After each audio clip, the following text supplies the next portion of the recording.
There are rules to follow. So we violated our rules.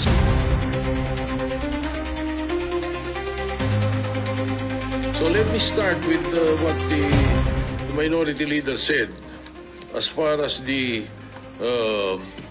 Blue Ribbon Committee is concerned and the order. Malinaw sa rules natin eh.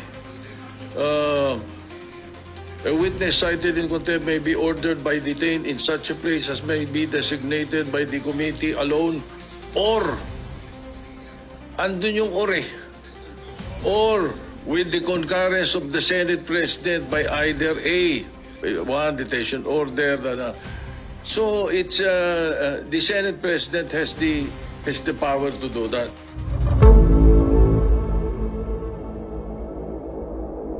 Unang-una, Mr. President, sa rule, verbal lehis.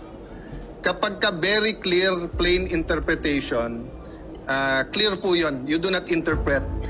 Ang sinabi po sa Rule 6, a witness in contempt may be ordered detained in such a place may be designated by the committee alone. Alone. Ibig sabihin po, yung committee lang. Ano yung with? Kasama. With concurrence of the Senate President. Hindi nakalagay or the Senate President. So you ask all the lawyers here, they will tell you, ang ibig sabihin nito, pwedeng kumuha ng concurrence or pwedeng hindi. Yun yung or.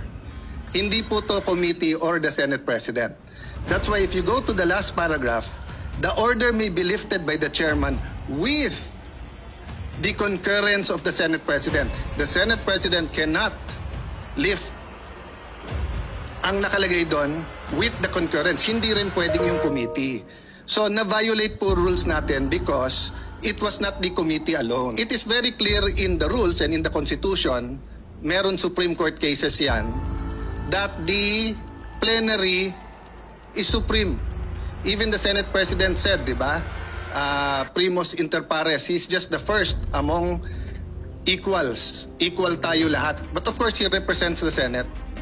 So when the plenary decided to put him in Pasay City Jail, ang makakalift po niyan, hindi po yung committee, hindi po yung Senate President, it's the plenary.